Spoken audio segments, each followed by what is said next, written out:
Hey, before we jump into gates 61 and 60, I just wanted to really quickly invite you to join us next recording session on January 19th at 11:30 a.m.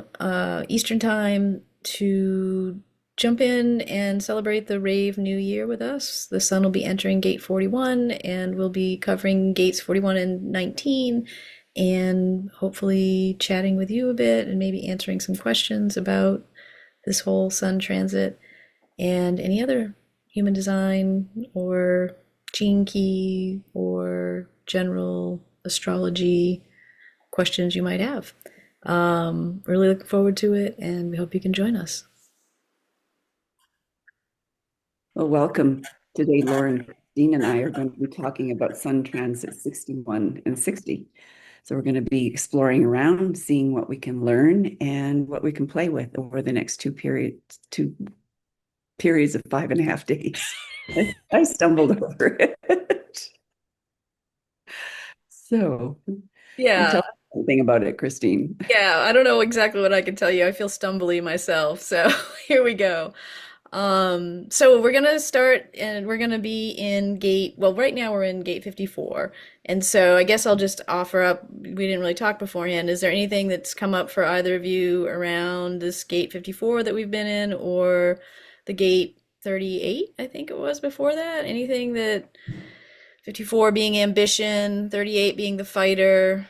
Um, I'll just note for myself, just really quickly on 54, I was listening to Michael Mead the other day, who I've been listening to a lot more recently again. I go through waves with him, but recently I've been really like totally into what he's saying. And as I was listening to him, he is actually telling a story about something else. You know, he's always telling stories and the word ambition came up, and it was literally like 2 hours after I was listening to it, like 2 hours after the sun moved into gate 54, the gate of ambition. And I was like, ooh, what's he got to say about ambition? And he was actually talking a little bit about kind of the etymology and the history of the word, and this idea that ambition has its root in the Latin, which is the ambit, right? To be able to he was saying, like, if you were a noble person, they would walk the ambit of their realm to know what their resources were available to them, kind of thing, right? And it was just an interesting, because I remember talking about ambition. I have this kind of not great connotation with ambition, right? Like I think of ambitious people as, there's some things about too much ambition that I feel is not great. But he kind of reframed this idea of like knowing what you're capable of, knowing what your resources are as part of this ambitious aspect of the word, which I just found kind of interesting. So I don't know. I don't know if that brings up anything for either of you. Well, I think it's the healthier aspects of, like it's the one thing to be ambitious in the shadows, greedy perspective, but then as you moved into the gift and there's more understanding of being part of something than just about yourself, that one's ambition then grows up, hopefully. But the at the same time, I've been thinking about the greed being the shadow here and just how much of it is showing up in the world. Yeah, exactly. And I guess, and so we're finishing out that energy right now, right? And I'm just like it'll be interesting, I think, to for the next day or two to see, and I definitely have seen a lot of that greed for sure this week in my feed. I'm not trying to pay attention to it, but it just shows up. So that's definitely there, and it does seem to have been highlighted this week. And so, you know, we'll see. We're gonna move from gate 54 into gate 61, and gate 61 and gate 60 are the last two um, gates of the wheel of the year, essentially, right? From a human design perspective, the year starts at the Rave New Year in gate 41, and 61 and 60 are the two gates preceding that. And so we really are at the end of this cycle, right? We're at this time where all of this stuff that we've done over the year is coming to some semblance of a close.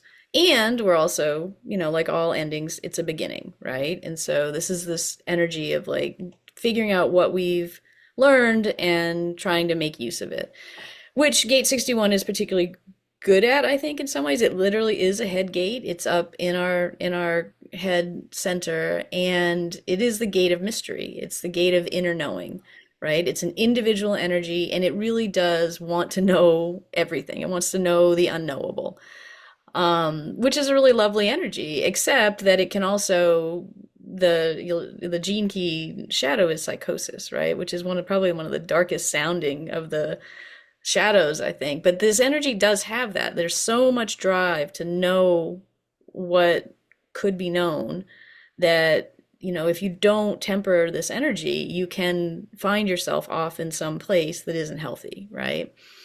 So I think about that this week that, we'll be in gate 61 from January 11th to the 15th. And just thinking about, what shows up for us around what is unknown and what we feel compelled to know about, and then to maybe be more, use some discernment around what's really for you to know or not, right? Because this really is, like I said, an individual energy. And there's so much in our life, especially on our screens, that comes through that isn't really anything about us, but it feels like it's about us, right? And so this is a good place to really pay attention to, like, ugh, I don't need to know that, right? So. Recognize that we can't know everything, but there's like been so much effort in our societies to come at knowing, and most they've been sort of from the scientific or from the religious, and then people getting caught in what they perceive to be the truth. And then, I mean, it's like in academia, they say, well, when ideas die, one professor at a time, because people hang on so tightly to what they believe, or fundamentalist religions where this is the right way and everything else is wrong. It's, I mean, it's so binding. I mean, there's no room for anything new, anything interesting or exciting to show up in that. That's interesting. You talk about not being room, because this is a energy of flow and change in the flow as well. And when we look at it from the I Ching perspective, Hillary Barrett's question that she puts forth is, where do you place your trust? And when I think of the word psychosis, that what I comes to mind for me is believing things that are not true. And then we build a whole story about it. And although on the continuum that is mental illness, we all do that every day. We have a belief in something, and then we build a story around it that supports it.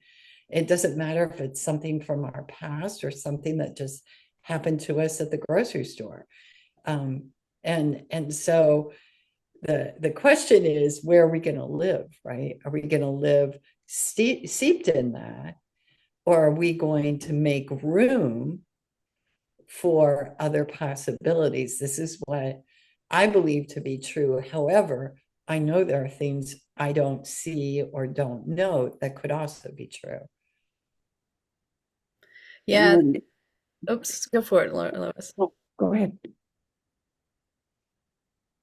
Well, I was just going to say that this really, but what you're both saying, it really points to the polarity aspect that we've been pulling in here, right? So, as the sun appears to be in gate 61, the Earth is in gate 62. It's polarity, right? And gate 62 is the gate of details and the preponderance of the small, right? And this energy really wants to understand things in detail, right? It's the naming gate. Like, it's the thing that gives things names. So as the sun is up here in 61 wanting to know things, wanting to understand things, the gate 62 feels like we're being grounded in, like, yeah, I found this out, and I found this out, and I know what this now is.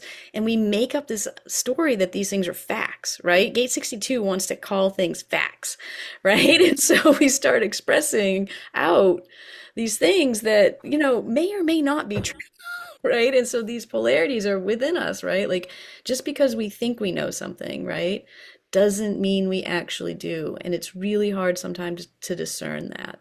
And so just paying attention to, right, like gate 61 really wants to understand, and gate 62 kind of wants to be understood. So it will often, make up things that, again, may or may not be true. So I just think it's interesting that you both were pointing to that. It's interesting because Richard Rudd talks about the question why showing up in the shadow. And just as you were speaking, Christine, I was like thinking about, so my husband has both 61 and 62 in his profile. And I think back to when we were like early years of our marriage, and I asked him why. Why do people do that? Why does this happen? Why does that happen? I must have driven him crazy at that point. But then realizing with the 61st gate is that there's this sort of generosity in time of allowing people to come through and see things, like allow it to reveal rather than I'm just going to tell you the way it is. So it's there's a gentleness that's apparent to me in this gate. Then you can learn that your perceptions are not always correct.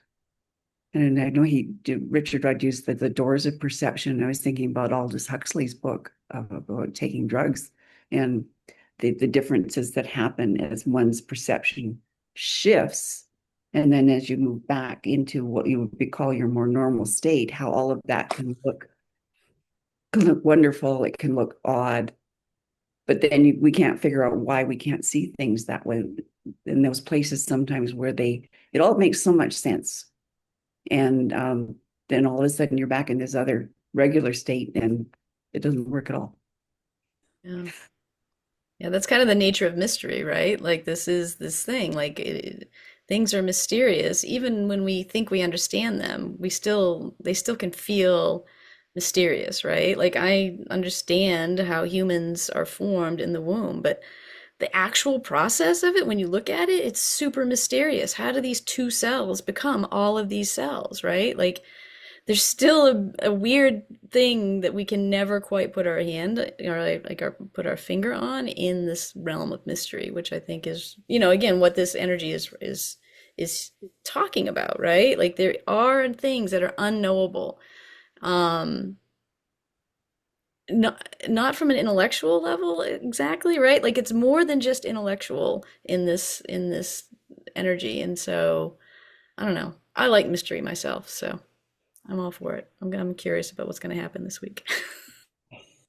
Well, I think what we're talking about here is just making room for possibilities. And that actually has a real creative spark to it. And when we don't make room for creativity or different ideas, we live a very narrow life. And we all know people that do that.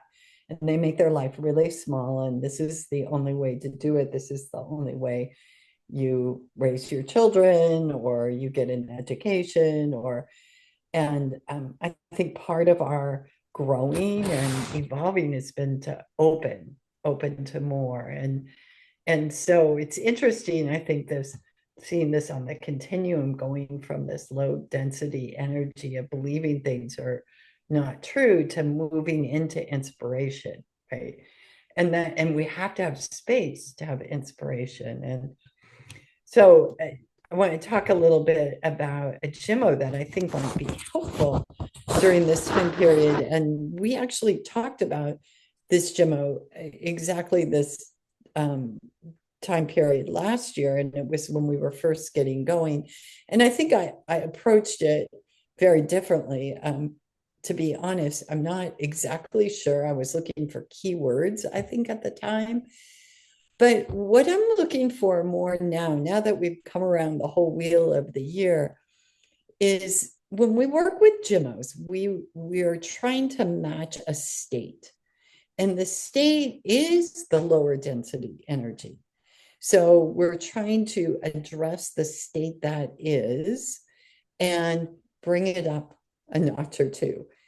And so if we want to try keeping that set of lenses on as we look at, so we've got this lower density state of believing things that are not true and being very locked in and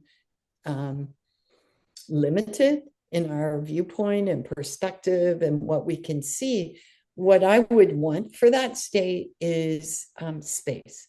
And there is one Gemmo that's exactly what it does, and that is olive.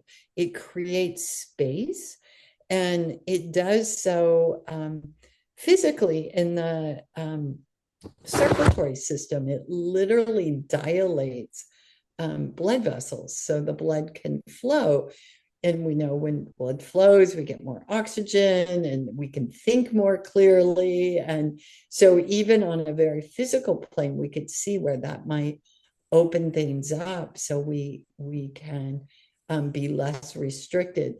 But it's interesting. There were some early studies on olive where it was seen to be used when in obsessive compulsive disorder. And this is also having a fixed way of doing things, right? And we have to do it this way. We have to turn the door that way. We have to wash our hands this way.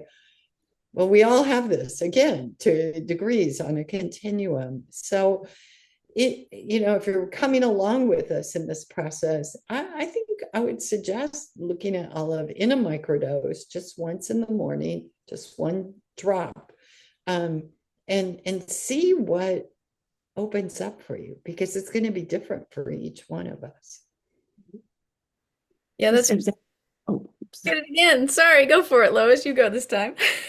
well, it's just as you were sharing, Lauren, I was thinking about like this, like creating this space using the Gemmo, but then like, what do I do now in this space? And so there's, I think, a place of paying attention to what are the things that are making you contract that you need to take. You feel the need. It's like, so what's happening, what's coming at you that's making you contract because there's some sort of fear coming up because it doesn't meet your view of the world.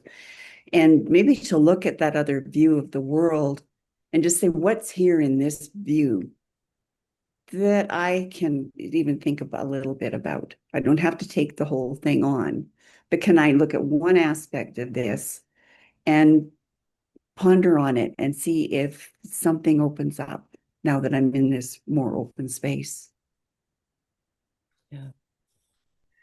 Yeah, that's interesting. I also, when you were talking, Lauren, about olive, it made me think about the gate that gate 61 is attached to in the body graph, gate 24. And gate 24 is called rationalizing and returning, right? And it is known in the body graph to be this energy that can return and return and return, right? Like it wants to figure things out. It needs to rationalize whatever those inspirations are coming in from 61. It wants to try to figure out what to make of it, essentially. And so it just makes me think about how olive may touch that space, right? Like this kind of, that's when I think of OCD, I think of that kind of behavior where it's just like I can't quit. I got to keep doing it. So it seems like it might be a really good fit for this particular energy.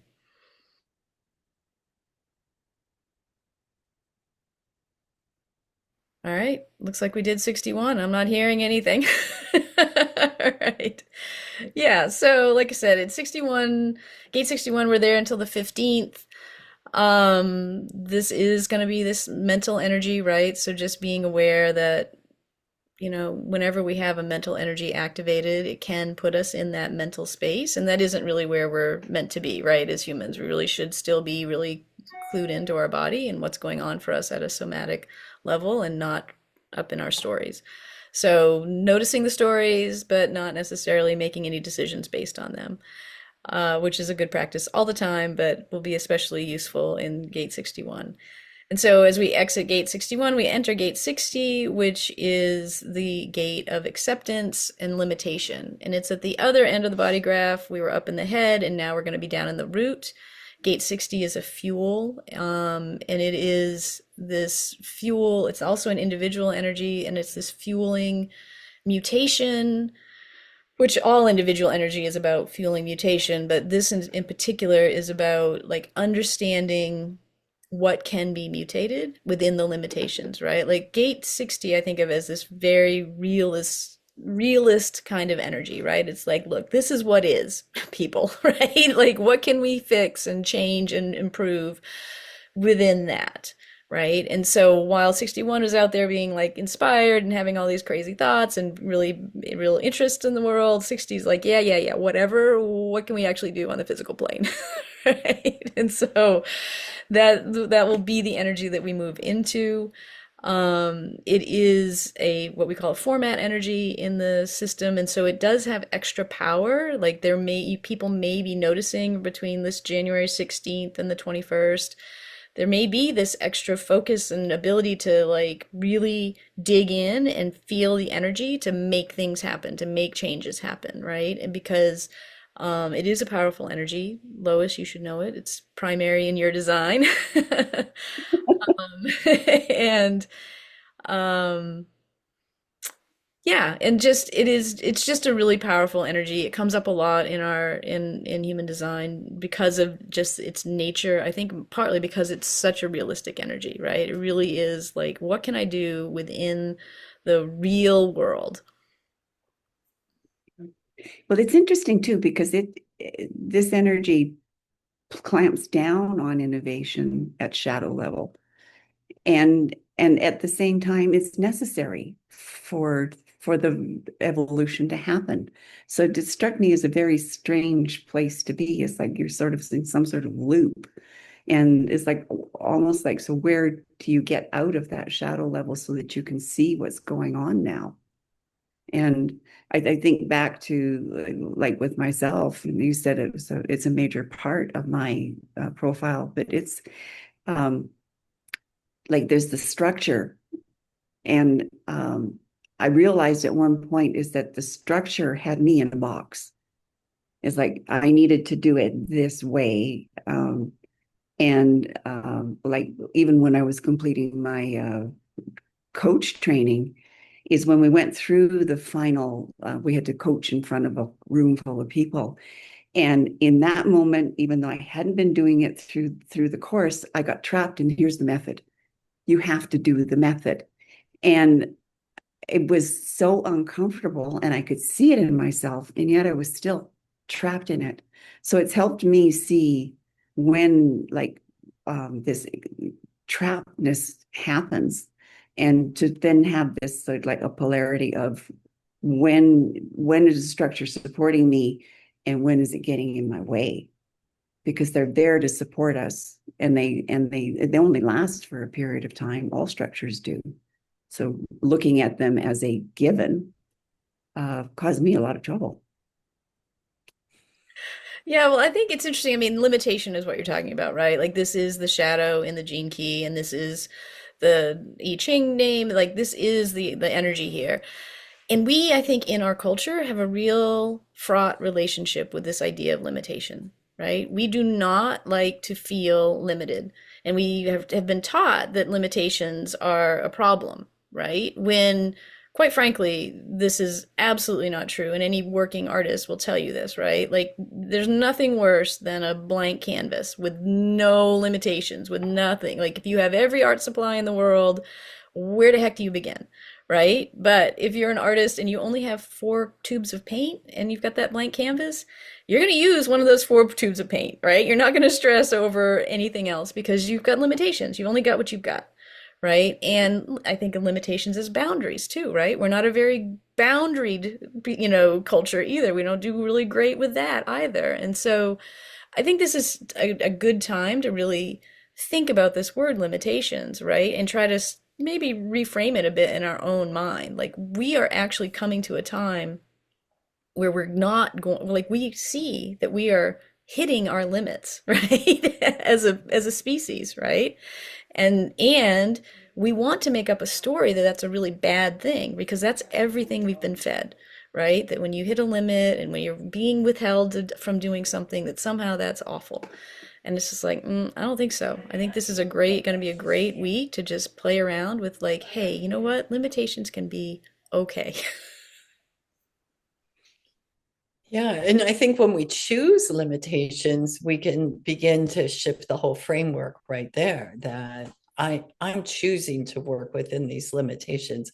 You're absolutely right. We personally are a country that has chosen not to live with any limitations, and therefore we are Uber consumers across the whole globe. So it would, it would be my greatest wish that we might recognize that during this period and do something different. But I think we're going to need to wait for a couple more cycles around the sun for that. So, with that in mind, let's look at what we can do ourselves. And from the I Ching perspective, a question that comes up is, what limits apply here? So that's coming to a situation and evaluating it with that lens. And that's a really interesting thing, because we can take any situation that we see, whether it's something we've watched on the news or something going on in your family, what limits apply? And then really the next question I would ask is, are they real? Or are they perceived, which takes us back again to 61. And so hopefully we can carry that forward. One of the explanations Hilary Barrett offers up during this time is about progress being made in small increments and working with like chunking things. And Lois, I mean, that comes right out of coaching, right?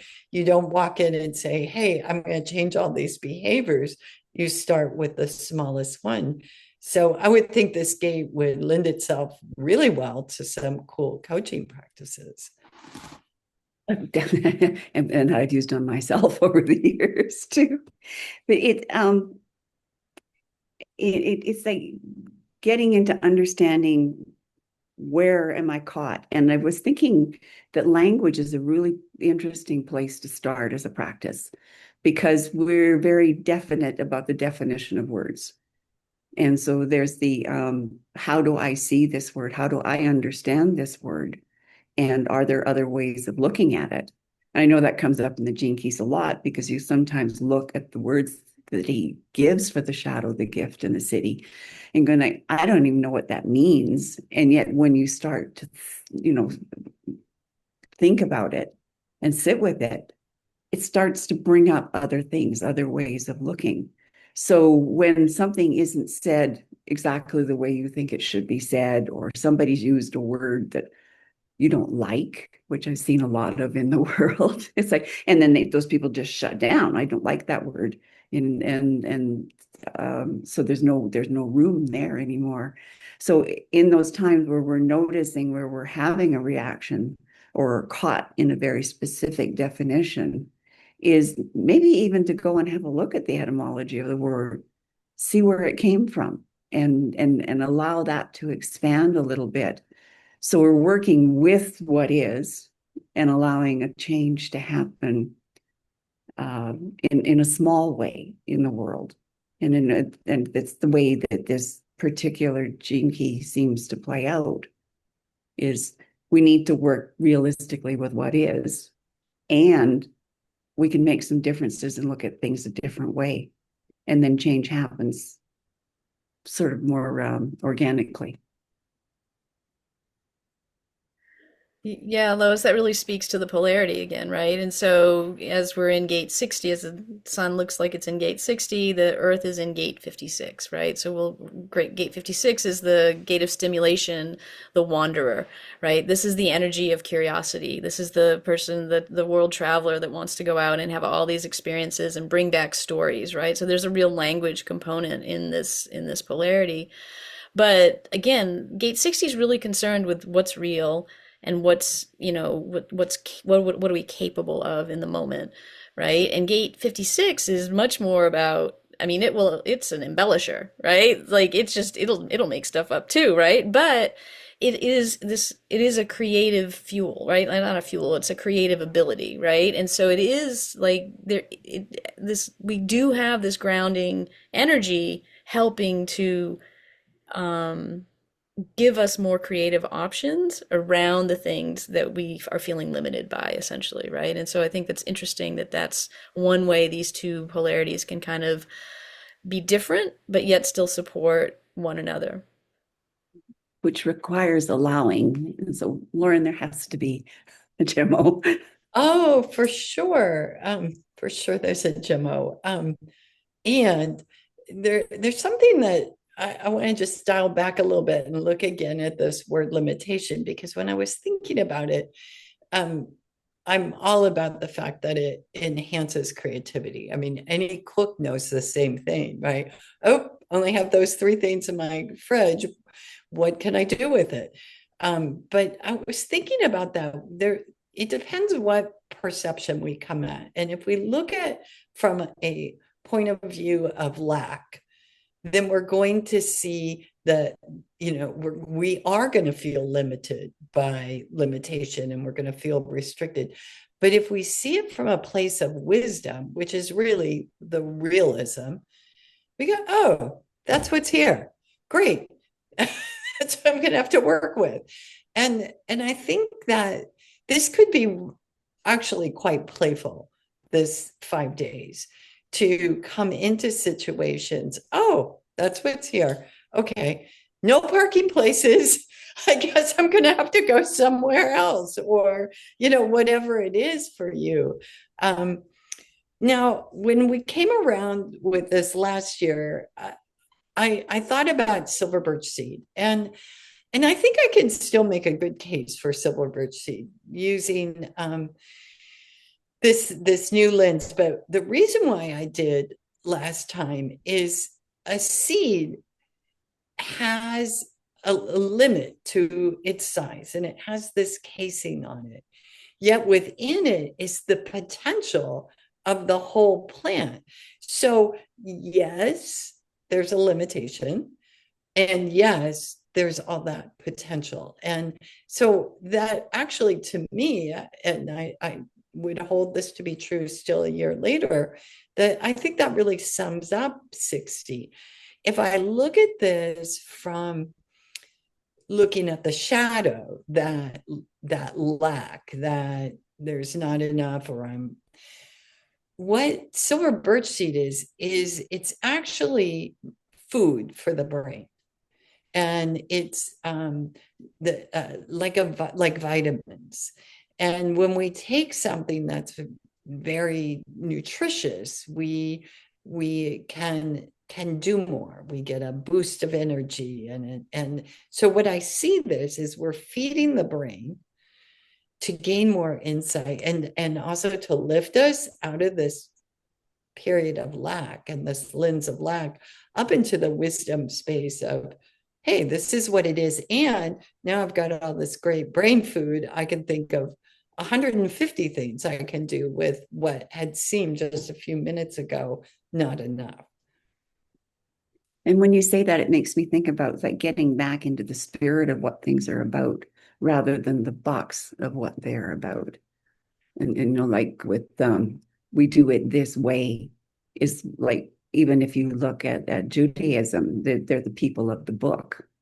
So what's in the book, the word is the thing. But if you go like back and you read more deeply, there's a whole lot of thinking and feeling going on. Sort of gets left by the wayside. Mm-hmm. And then that's true in all religions, is that this losing sight of, I suppose it happens in science too, right? So I shouldn't just be talking about religion there, but it's like losing sight of what is the bigger picture and just focusing down this one to like telescope of, and this is all we're looking at. So how do we just expand back out again? Yeah, what you both are talking about is actually the energy of this channel, right? Gate 60 connects to gate 3. Gate 3 is ordering, right? And the whole channel together is called mutation, right? It really is the most mutative of energies in many ways. And I think about that seed, right? Like a seed is like it is the most potential, right? It is all contained within it, and yet we cannot see it, right? You cannot see the plant inside that seed, right? And so partly, and this is part of, individual circuitry, there's some trust, right? We have to have some trust that this thing is going to work, right? And I think that taps back into your abundance mentality, Lauren, that you're talking about, right? It's really hard to have trust when you're coming from a vantage of scarcity, right? It's just there's no space for it. And so, if nothing else, I think that this, especially at the end of this cycle, like trying to re-practice this idea of abundance and seeing abundance and feeling abundance within the limitations that we all, of course, are a part of, is a really excellent practice, right? It isn't always easy, especially again when we have all these screens showing us all the things in the world that are not feeling abundant, right? That do not feel good. Um, but that's not the truth, right? The truth is that most people, billions and billions of people, are actually doing their absolute best all the time, trying to get along, trying to do the right thing, right? And it's only a very small sliver of humanity that we see over and over again, unfortunately, that aren't, right? And so we are an abundant world, we are an abundant species, and we just have to tap back into that, I think, in a way that's meaningful to each of us individually.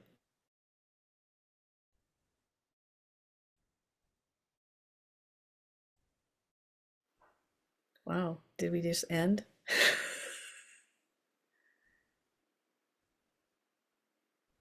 I've got, yeah, what I was thinking about is like this abundance and the abundance flowing, and yet there's still the needs for some limitations, like the banks of a river. And this is a metaphor I was given during my coach training, is that I had to figure out where the banks were. Now that things were flooding out, they didn't just need to go all over the whole delta. They needed to go somewhere in particular. So just in sharing that is like, yes, having it flow and recognizing that there's still some structure that's required to help it get where it needs to go.